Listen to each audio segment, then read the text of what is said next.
proudly starring in Broadway's The Homecoming, comedy legend Michael McKean.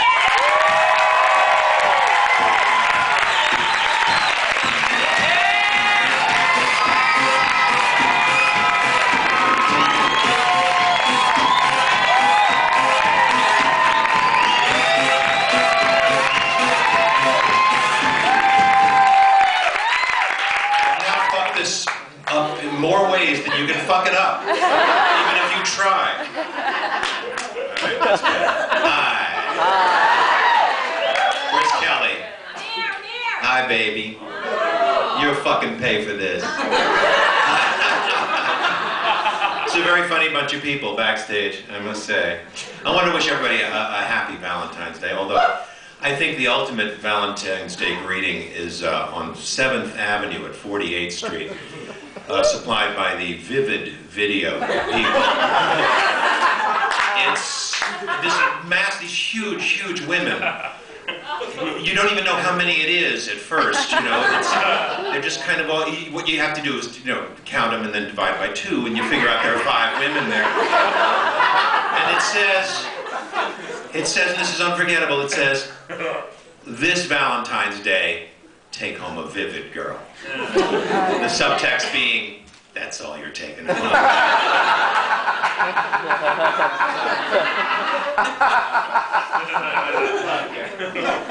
But anyway, this is a lovely evening, and I hope, the only thing I really feel bad about, I think we're missing either Lipstick Jungle or Kashmir Mafia.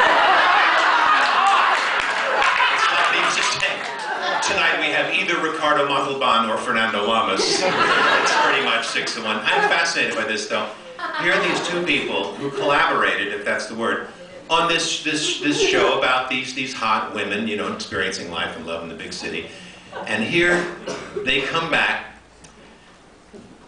with pretty much the same show again. Darren Star has one, and Candace Bushnell has another. So here's a little experiment in reductive math. When 2 one-trick ponies do the same trick again, it still adds up to 1. But I'm going to do a little song for you. Actually, I'm going to tell you this little story. This is a true story. I've never told this to any people who know me know this story, but you don't. In 1992, my band, Spinal Tap, we were touring.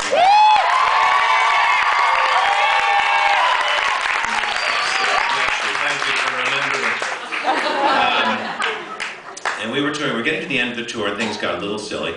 We were either in Philadelphia or Boston. Is this glare really bothering you? I want to settle on someone that really bothers.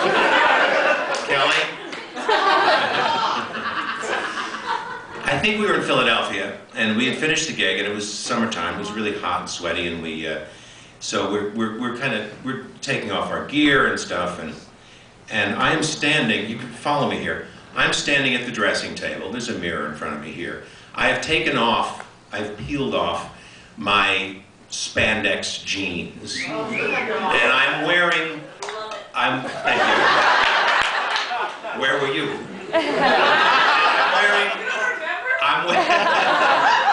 I'm wearing an athletic supporter, and you know what the back of an athletic supporter is, right? Like, it's not there, right? So that's what I'm wearing. And I hear behind me, I hear Chris Guest saying, "Mike, hold still." And I look in the mirror, and he's taking aim with a grape.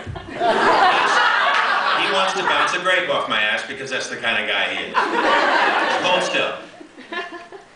I'd say, I'm going to make a long story short, this is exactly how long it took. He takes aim, and he throws it. And ladies and gentlemen, without turning around, and without using my hands, I caught the grape.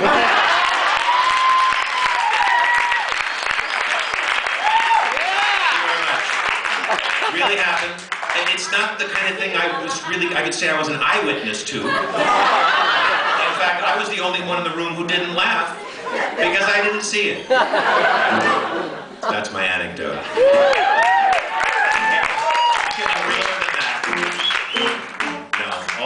C.J. Vanston, our keyboard player, all you have to do is say, grape. There was no other reference. This song is an interesting song. This was written in the 1920s. Its subject matter goes back another 40 years or so. And it was later expanded by a very talented man. We'll figure this out as we go along. But this is kind of an introduction to this story, and it serves as kind of the cliff notes for the larger work that was to come. In Fleet Street, that's in London town, when King Charlie wore a crown, there lived a man of great renown. 'Twas Sweeney Todd the barber. One shave from him and you'd want no more. You'd feel his razor sharp, then tumble wallop through the floor, and wake up playing a harp and singing Sweeney Todd the barber. By gummy, we're better than the plague. Sweeney Todd the barber. I'll polish you off, he used to say. His clients through the floor would slope, but he had no fear of the hangman's rope. Dead men can't talk with their mouths full of soap, said Sweeney Todd the barber. Now underneath the shop, it's true, where the bodies tumbled through, there lived a little widow who loved Sweeney Todd the barber. She made a living by selling pies. Her meat pies were a treat, chock full of meat and such a size. And she was getting the meat from Mr. Sweeney Todd the barber. By gummy, we're better than the plague. Sweeney Todd the barber. I'll polish you off, he used to say. And many's the poor young orphan lad, the first square meal he'd ever had, a hot meat pie made out of his dad, from Sweeney Todd the barber. It was Saturday night in old Sweeney Todd's shop, and his customers sat in a row, while Sweeney behind a screen shaved some poor mug, and his sweetheart made pies down below. Though none were aware it were cut prices there, they were rolling up in 2s and 3s, and his foot was quite sore, pressing knob on the floor, and his voice went from saying, "Next, please." First a swell took the chair. He said, "Ha, my man, just a shave and a perfumed shampoo." Well, I've just got engaged. Sweeney just pressed the knob and said, "There, now it's all fallen through." Then a bookmaker said, with his mouth full of soap, "They're all backing favorites today, so I bet I'll go down." Sweeney said, "So you will," and he did. He went down straight away. But what rotten luck, the damn trap went and stuck for a hinge he'd forgotten to grease, and a customer there started calling out police, just as Sweeney was saying, "Next, please." Yes, he ran to the door and he shouted out, "Police!" He called police 9 times or 10, but no policeman arrived, and a very good reason. Police weren't invented by then. Up came the brave Bow Street runners, hurrah, and they had to let many a pie burn, while they dragged him to court, and next day Sweeney Todd was condemned to be switched off at Tyburn.